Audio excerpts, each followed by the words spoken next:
Angeles, and I'm a city planner. You know, so what do city planners do? You think? Yeah, plan cities, right? That's what we do, right?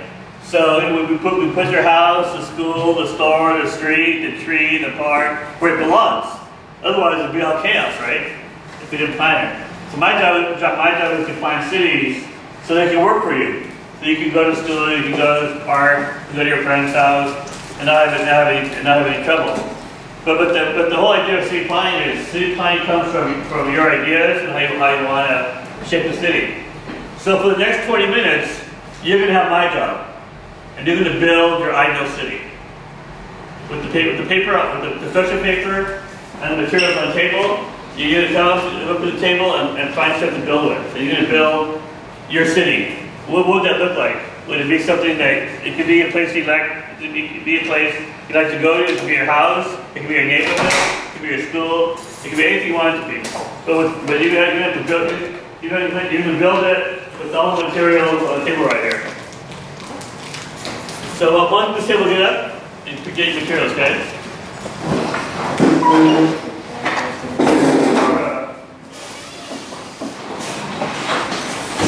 Put some materials there too. I'll start picking materials out.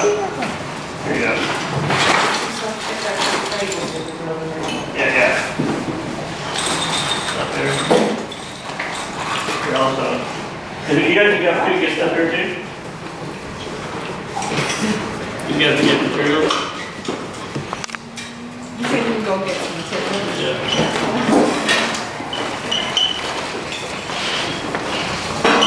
Plenty of stuff.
Yes, it's a fence. There used to be a fence, but we didn't have enough money to keep it up. We need a little bit of help. This is our ice skating rink. We're going to die in 5 seconds because we're not over here. We need a hurricane.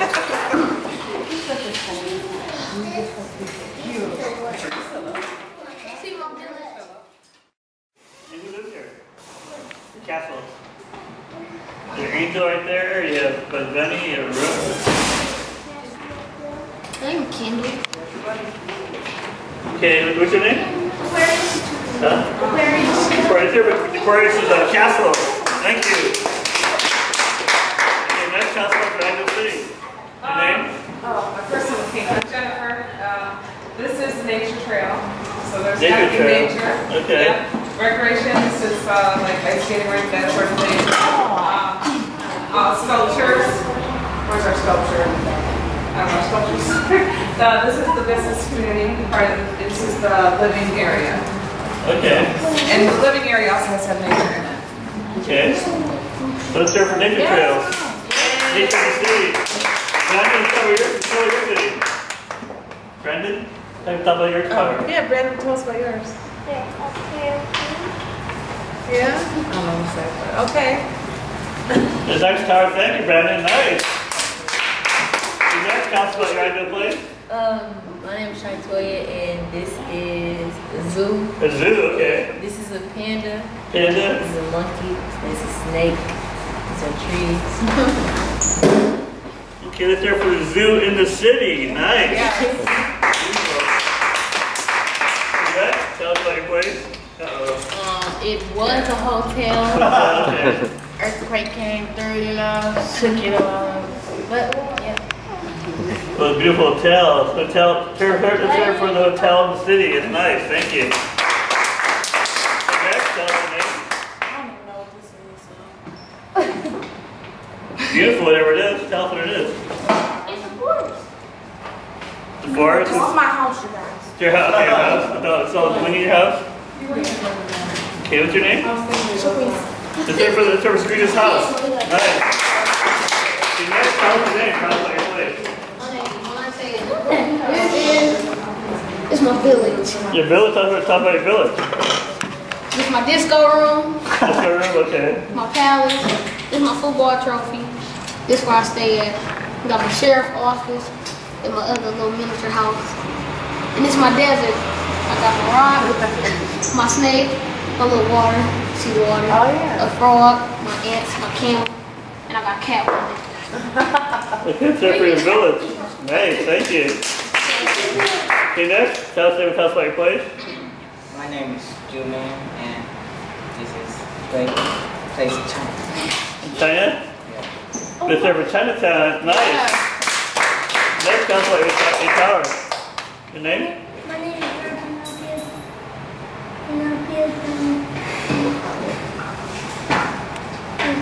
A tower, okay. For the tower, that's nice. And next table? Over here? Okay, tell us your name, tell me you do it. Tell us about your beautiful little town here. This is like the small but fountain view. This is the fountain, right there's like the main attraction, which is trees, Okay. pet store. This is the ocean, Ocean. and here's like a place where you can do your smoothies at. Then this is a school, that's a school, this is apartments, this is my house. Okay. That's Family Dollar, that's the mall, that's the amusement park, that's the zoo, and this is the pet store. That's Farmer's Market. Okay. Right there, like on my house. It's prepare for the fountain of the city. It's nice. And next, he's Martin right here. This is Janae, and this is her house. Water fountain. Rug. Flowers. Shelf. Door. I don't know. A table. And a pool. Okay. That's over at Janelle's house. Nice. Thank you. Okay, next, what's your name? Shonda, and this is my farm. Your farm, okay. Yes, I have a red building with 2 sets of glass walls over here. Pig, cow, trees. And then there's a little park over here. And a lamppost. Okay. That's there for the farm in the city. Okay, next, tell us your name. Tell us what your place. This is kids and like Mexican culture. This is like bear. This is part of the city. Alright, I don't know what this feels supposed to be. This is garden. This is a farm. I got this funny man. I made it to class. Okay. What's your name? You look here, the city. Thank you.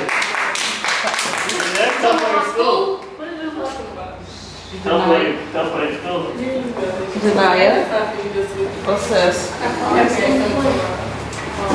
Yep. What is it? The wall. What is it? Grass. What else? What else you have on here? It's your school. It's cool, man.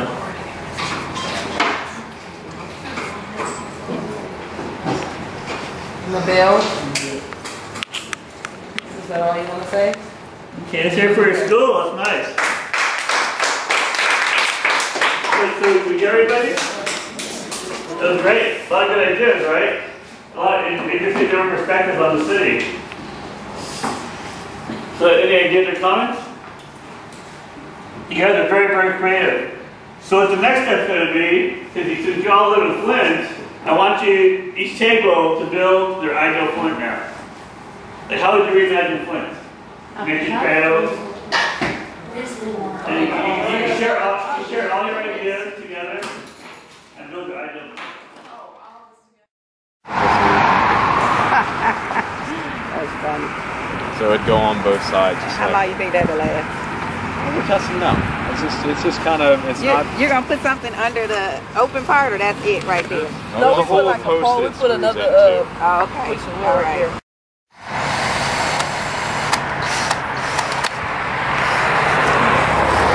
Strong. This might be a design flaw that we have to fix later, but that's okay.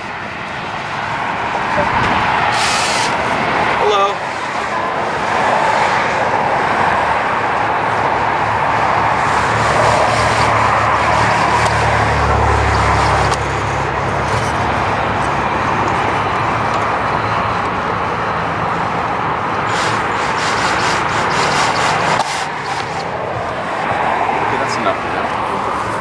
So what that lets us do then is if we push that over,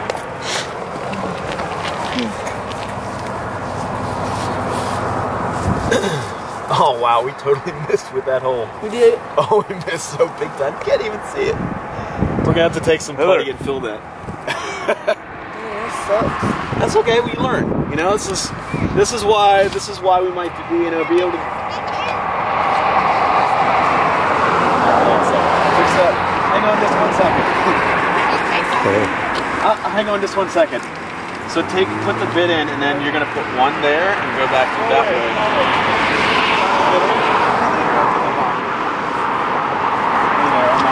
Hi, Alex. How are you? So actually, come on over, guys. Michelle, you can keep on going. This is Leo. Hi, Leo. I'm Denise. I'm the secretary here. And this is Heather. Hi, Heather. I'm Steven. Hi, Steven. Nice to meet you. And these guys are from the carpentry class over at Job Corps. Job Corps. And I don't actually work at Job Corps, but I've been working with Rojas, Mr. Hool, who's the carpentry teacher. And these guys have been designing really simple seating that you could put at bus stops. And this one's kind of temporary. This design's kind of an experiment at the moment. And it's one of those things where we're just looking at, there's the signpost, and you don't have to provide any support. You just gotta put the seating. You want to show her real quick?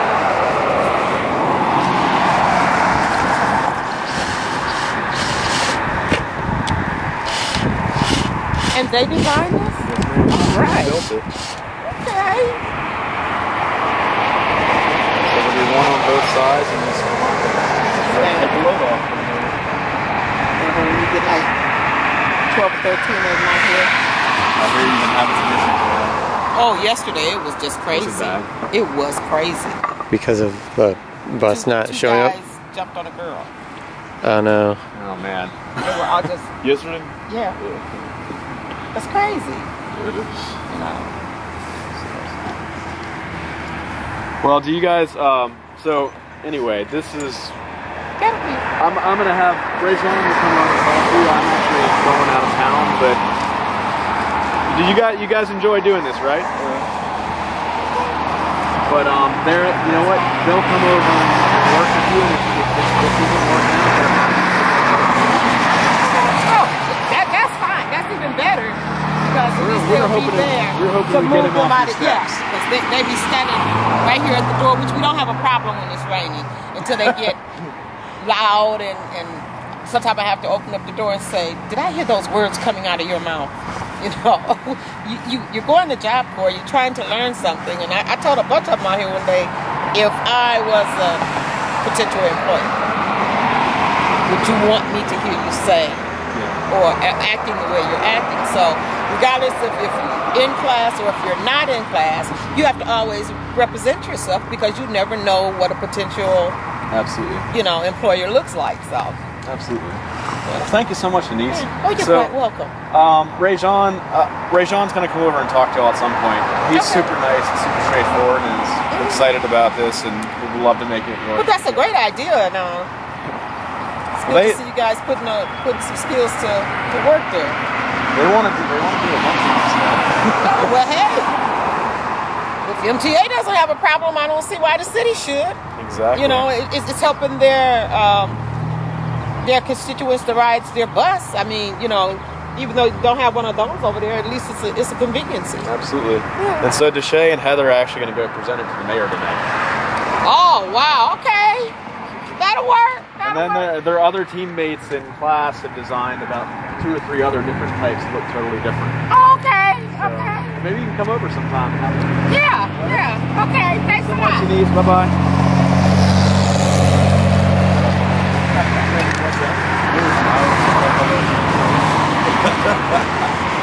I like it.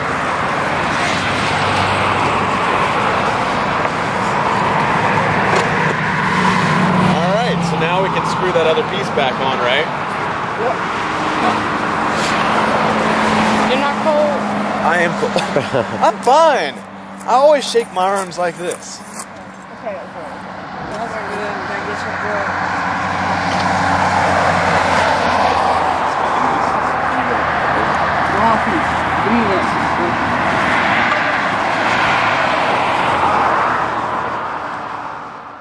But when you think about it, it's a ubiquitous culture.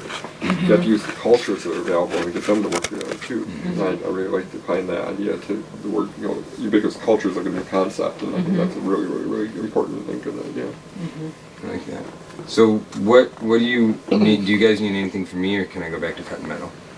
It sounds like you guys got an idea. Make up a map of this. I think we make So we have something that's kind of like a marketing plan. From me, you got enough of the blah blah blah to really kind of understand what we're doing here, so that a design can fit what, you know, what our goals are. And I think anything in here, I think as long as it's self-watering, we have access to that water to water the farm and the other land, that's important. Right. And then just really curvy, pretty pathways and stuff. Well, pathways are based on the desire lines, as you said, Yeah, exactly. right? So, you know, they'll go however Like they on campuses, at the end of winter, you find out where people walk through the snow and that's super sidewalks. Right. So. Where's the food? Where's the beer? And that's why Where's they'll be curvy, because if we see, all these little dots are different trees that we have, and I can actually do this for you guys for while I'm gone, as long as Derek brings it back. And then that says what these are. So if we mix where those trees are planted and where we put infrastructure, say we have a chicken coop sitting over here, or we have the big tower with the spiral going around it right there, you know, and then maybe over here we have a small stage, you know, and people see these different things instead of their ley lines, their walk lines, their natural paths just being straight. If you give them things they want to get from here to here instead of a straight line. There's a garden bed here and there's a garden bed here. They kind of walk around those a little bit. If you make it so they have to walk too far around, they're going to cut through. But if you make it just like a slight curve, they'll follow that curve and they'll get to see a little bit more. And I don't know, we played with that for a couple years in our garden, like that we have over on Illinois Avenue. And we found some designs that worked and some that didn't, you know. But that's where we learned that if you make them walk all the way around a circle, they'll just cut right through. But if you just make a slight curve, like they'll actually follow that slight curve to get from here to here without cutting through anything. So The thing is to put down dirt. Just make it dirt and then let people walk. And they'll make the paths for you. Yeah, exactly. Bring the tiller through, till everything up, and see what happens. Yeah. Alright, well, I'm going to go back to cut metal then. Okay. And well, it was very nice to meet you, and hopefully I'll see you again. You'll be here for 3-4 days? Maybe I'll see you again then. Cool. Do you want me to leave you this, Derek, or anything? I have mine if we need a tablet for anything. Yeah, I don't think we'll need anything. I'm trying to think of anything that should. You may want to use that grinder that I have because it has that side handle on it. It's easier to control. You got my safety goggles, are they over there? Kind of like this little thing. So that then we can show the vision of having kind of the farm in the center and the residential kind of around. And then we draw an individual plan of, sorry, I'm drawing the wrong place, of like maybe this piece, of just this block, where we can have a little bit more detail. Cool. So, because we kind of need that, because I think that's the big, I like the big vision picture, right? And just take a couple decades to get there. Yeah, but you know, that's not that long. That's the master plan, so that's the big thing. And then the smaller thing is, you know, right now we're doing this, and you've got this, like so there's a relationship. Your truck is right in between this front and this. if you want it. Okay. So. Hey, kids at home. That I thought we could. There's nobody at home. We can talk about documentation. that, and just I think those two drawings sort of can be an armature for, you know, the discussion that you just sort of laid out. Absolutely. So. Sounds great. All right. Did Joey leave? All right. Well, thank you. I'm gonna get back to again. cutting metal All right. and playing with mud. Enjoy. All right. Thank you, Stephen.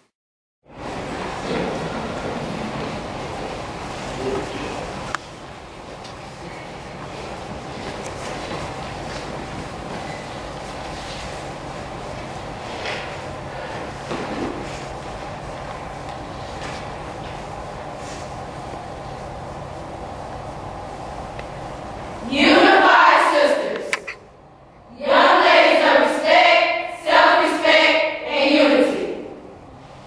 We believe to have self-respect will gain us respect, and without come of unity with our sisters. This is the beginning of a new day. We have been given this day to use as I will. We can waste it or use it for good. But what we do today is important because we are exchanging the day of our lives for it. We want it to be gain and not loss, good and not evil, success and not failure, in order that we should not regret the price that we have paid for it. We will try just for today, for you never fail until you stop trying. I come from a place where love is released from the mind before it is put into action. Where words seem to be the #1 weapon in society and hatred spreads like an uncurable disease. I come from a place where life is a hard thing to fight for. There is always someone trying to mentally or physically break me down or harm me. Why is death so much easier than life? I come from a place where this question burns more than just my mind, but it also burns my heart. It burns my heart to see my black sisters can't get along and their solution is always fighting. It burns my heart to see that young people are successfully entering into jail and fail to enter college. It burns my heart to know that daddies never dares to tell me how a man should treat his daughter, so instead I have to go out and find the hard way. It burns my heart to see that the majority of the funerals in my community are young people around my age that was just starting to turn the life around. They say the Lord will take you at your best. Well, Lord, what are you waiting for? Why can't you knock at my door so I don't have to continue living in struggle? My mind is racing so fast, the Lord has slowed me down. My child, be patient. I put you here for a purpose. But what is the purpose of me being here as when there's a long pause? The purpose is for you to figure out, not for me to tell you. I'm going to a place where little girls and little boys of all shades, shapes, and sizes can unite as one and grow up to be kings and queens. I'm going to a place where I'm a role model for little girls and I know what the purpose of life is. Because, baby, I'm a future president, chef, lawyer, top model, dentist, doctor, and lawyer. Because last time I checked, I can do all things through Christ which strengthens me. And I'm going to a place in search of a king who loves the Lord and who will love me to death through his heart. I am strong, a hardworking, loving African-American woman. I'm the queen who demonstrates classiness on the inside and the outside. So when you approach me, approach with respect. I'm not your corner of Pearson, Clio, Carpenter, Clio, Pasadena, or even Lagoa Street. I am love, I am strength, and I am joy. I refuse to be a part of the stereotype that they view us black women for. I am not your 304, 69 speed down, female dog, and boy, I'm sorry I could just be your baby mama. But I am Jewel Langston, the vice president of Unified Sisters.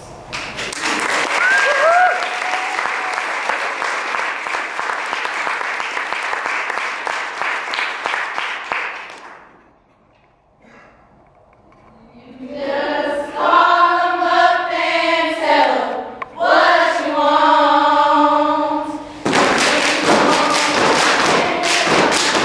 Tell them what you want.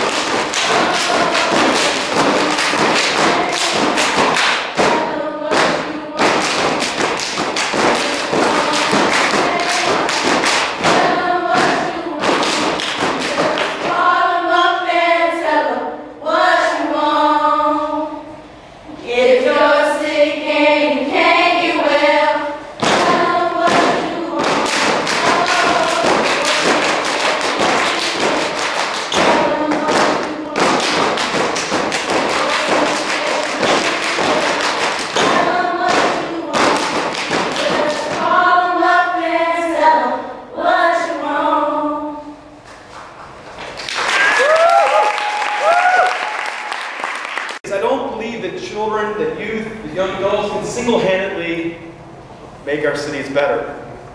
But if we actually really identify, look closely at the needs that are in our cities and what our young adults can bring to the table, and we meet that, we have a nice hot slow dance, partnering them together, then I think amazing things can happen in our cities and in our schools.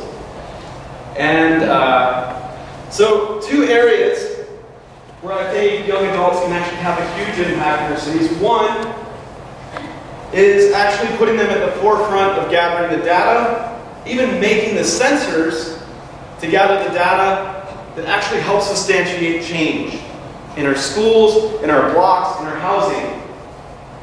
For example, making a sensor that enables them to find that the school is the unhealthiest spot on the block. This is not a science experiment. This happened within an architecture firm. Young adults being embedded in our city processes to make them better. And gathering the stories that actually back that up, that validate the data that they found, that actually give policymakers the material to make smarter decisions. Designers to make smarter decisions. The second main way that I think young adults can have a transformative impact in our cities is pretty much comes down to this basic equation, which is T plus AP equals GE plus CI. You're probably not going to hold on to that very long, but it pretty much comes down to teens instigating really awesome design-build placemaking projects in their neighborhood equals greater community engagement plus civic innovation. In short, when we move the classroom to the sidewalk, and we expect huge amounts of our young adults, and we give them huge problems to tackle, and they make amazing things, people stop, they ask questions, they begin to rethink the possible. So on one hand, yeah, make something like this. This is a porch. This is a market canopy we're working on in a vacant lot in Philly, which has a lot of similar problems to Flint, or a crazy playground, or some amazing benches. But on one hand, yeah, you have these really hard skills that are transferred. You know, you learn how to use a chop saw, a Japanese saw, and a table saw for the first time, and that's huge. I mean, how many schools still have shops in them?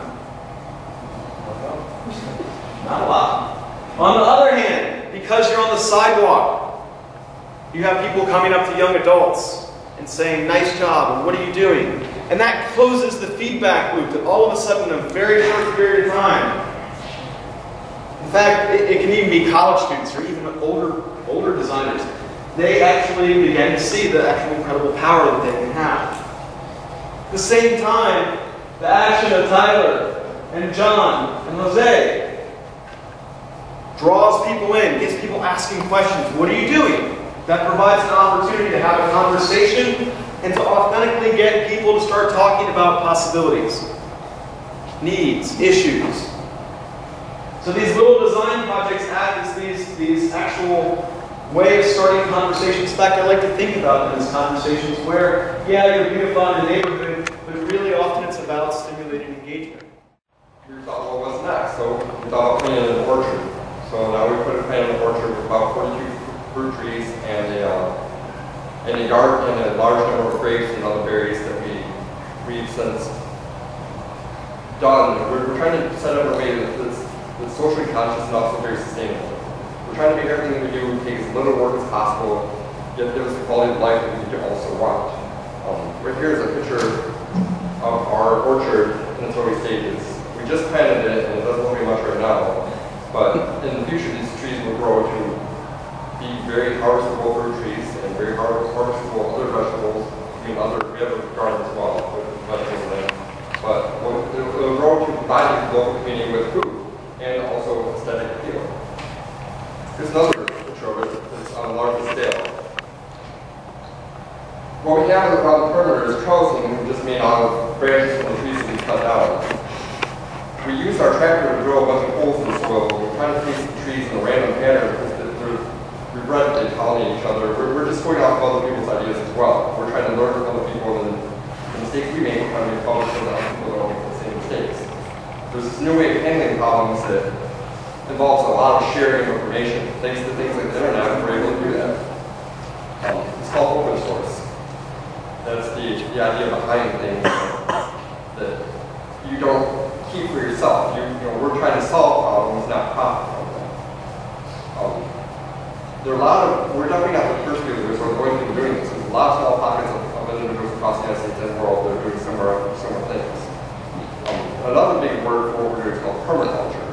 And that's agriculture that's permanently there. And it's also a permanent culture. You've got taken, it's a change in culture and the way that you farm, live, everything. It's setting up systems in a manner where they support each other and take very little enrichment from yourself. They've done it it's been done for a long period of time. And one of the first books we read on the subject matter stuff is called 40 Centuries of Farming. It's about farming in Eurasia. And for 40 centuries, farming was basically the same. It's only for the last 100 years or so that farming's been drastically different. So we're trying to take bits and pieces of what was done for many, many centuries and re-implement them on a local level, which will hopefully guide the local economy, which will keep our money moving through our system and have money be used for what I personally think it should be used for, and that's trading on a local level. There should be a power structure built up around pretty much anything, in my opinion. These are a few of our goals for our orchard. The first one, you can see, it's talk about permaculture. Again, permaculture is something that has been known about for a while, but it's something that has been kind of forgotten too. And there's a decent number of books on the subject matter, but we have to go out and read them, and there's not a lot of classes or anything like that to do it, so we have to experiment and learn from other people across the United States through open source knowledge. We're planning a fruit farm. We'd like to do farming at more of a larger scale for vegetables and things down the line as well. We want it sustainable, economically and environmentally. We want to be a public space that's beautiful. We want something that's aesthetically pleasing that people don't feel excluded from either. We want people to feel like they're welcome there. I mean, land should be usable by people, not really cordoned off. I mean, we need to respect other people's property too, but it's something that we need to go into a situation where we can share and not have our situations made any worse by doing so. It's an art space as well. We'd like to do fine work made so that we're able to display messages of positivity through our work. That we want to shape it so that nature delivers a message that we're making it into a language at the same time as nature already delivers a message for a lot of people. In educational space, I mean, I'd love to see more classes. Through free schools and trade of information. I mean, the internet's been fantastic for that. I mean, it's definitely something that is wonderful, and I'd like to see more of that at a local level because things like the job corps, everybody can do this stuff. I mean, nothing is really rocket science, and we just have to show each other how to do it, and then as we learn more, we get more on it, and so on. Automation, if you something you want to do, you should just go out there and try to do it. You should try to accomplish whatever it is you think you need to accomplish, and if you look around, chances are you'll find out how to do it. This is myself and Susannah here. We were working on a drawing earlier today. Susannah was nice enough to come up from New York City, and she's a landscape architect, and she is helping us to package all these ideas in a manner that is more easily explainable. I mean, most of the conversations I have about this stuff is going to be 2 to 4 hours, and it's not very quick or easy to kind of reset life. And I would like to speak about this more to people if they're so interested, but it's not something easily or quick to say. This right here, so familiar with the hand there. This is a picture of what we found. All of these trees that are on the right-hand side of this property right here are already in place. The 2 rows in the middle are new. But all the trees, the actual places are exactly where they actually are. And this is a map of pathways and future ideas of what it's going to look like that directly relate to how it actually is. And this is a scale map of it. I really like this idea of cultural creators. We're trying to find a new way of living that we're trying to share and hopefully start a new culture from this. And as we do this, you can see right there that green spot with the Smith on though, that's the spot right here with areas are housing that we have acquired, that we live in, and it's kind of reciprocal. So it's a mini community, it's a mini world. And the nice thing about this is that this requires very little resources to do. And if this works, the next block over, where there's already a bunch of vacant land as well, the number of abandoned houses, this can work there as well. It can be replicated anywhere where there's a balance of vacant land and housing. Not that that's the only way to do it. We need to focus on using what's available. Whatever town you're in, you need to focus on using that. It's called a ubiquitous economy, as opposed to a scarcity economy.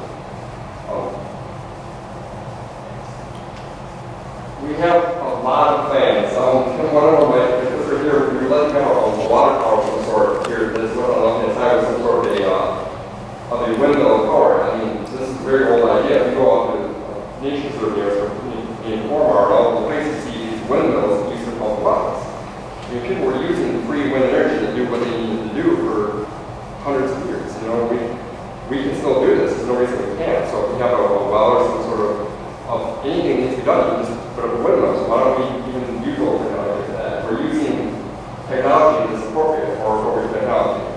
A lot of times people actually major in appropriate technology at universities. They usually go to third world countries and places overseas. Well, let's do that here. There's no reason that we can't use that same type of ideology to make change right where we live. And a lot of people that I look up to are doing exactly that. And you have to just make life comfortable and work. And if it means to be better, different, good. I don't know.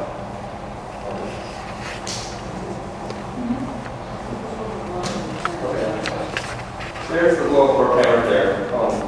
We work closely with different organizations like the Land Bank to lease and acquire land. The problems that we're facing in the city of Flint are very new. Nobody really knows what to do when there's land that's available and nobody kind of wants it.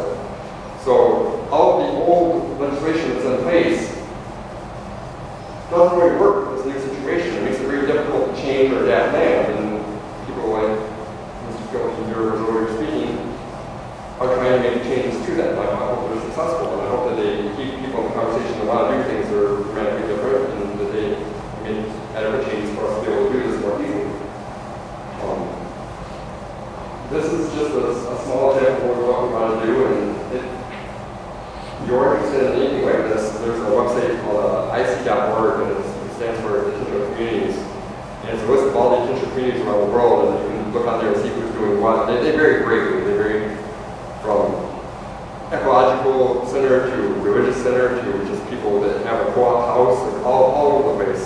And you can link to that site from other people's experiments of doing this that we're doing. Another one is permies.org, and it stands for permaculture. But it's like a bad word for permitting somebody that's interested in permaculture. They have a lot of information on there about people who are building all kinds of amazing things to make their lives more sustainable. Keep learning and keep growing with constantly is trying to work with the neighbors and residents to see what ideas they might have, what they would like to see happen in their neighborhood. And so that's kind of where we enter into this project. We've had a lot of imagining going on over the many years of what could be happening in the Pasadena King Business District. A lot of attempts to do different things at different times. And one of the things that we're always coming back to is that, you know, if the business is there, because there have been a lot of businesses that have come and gone, if they really are going to survive there, they probably need to be things that people who are in the area really want to have there, so they're encouraged to be a participant in that. So around that idea, we thought it would be great to start convening some groups of residents, business owners, and stakeholders in the community, and start a dialogue about what we could imagine might actually be happening in some of these empty buildings that are right there, very prominent in Martin Luther King, between Pasadena and McClellan Streets. And so, concurrent with that, this year, the Flint Art Project was here in town, and we started having a little bit of conversation with them about different things. And then we had another project going on in late September, where we were going to have about 500 volunteers come in and board a number of vacant houses up and down Martin Luther King. And we thought, wouldn't it be great if we could take advantage of this group of people being here and the residents of the community talking about what they want to do, and then we're all drawing the Flint Public Art Project and maybe create on the fronts of these buildings actual designs of what people thought might be good businesses. Well, as usually happens when you're doing a project like this, when you free the imagination, all kinds of things happen.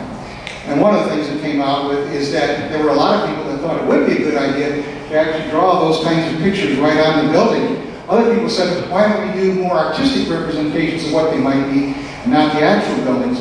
And so we began to shift the dialogue a little bit. And right now, it's still a working project. And the one you see here at the bottom is kind of going to be our working design. If the weather permits, we'll get that created over the course here in the next couple of weeks. And then through the winter, the ideas will continue to percolate. We've brought in some more of the business owners in the area. We'll convene more of the residents, and we'll get better concepts of what people want to see happen. And maybe it'll be some of these designs.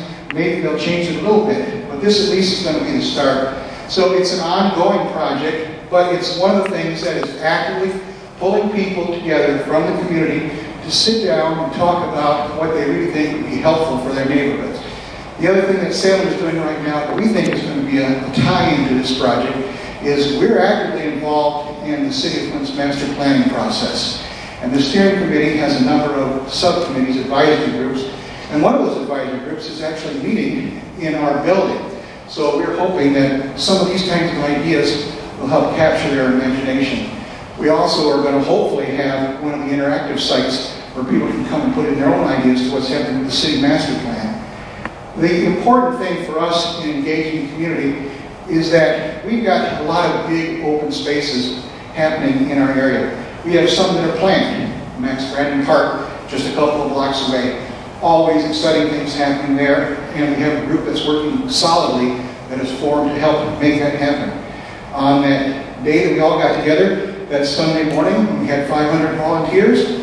A group of guys from the class of 74, Northern High School, worked with 60 youth from all over the county and from Lapeer County to transform Hardenbrook Park, which in the community we all call Jackson Park. So those of you might know where it's at. So we're always interested in trying to do things that bring together people to help translate their own ideas into stuff that will become reality.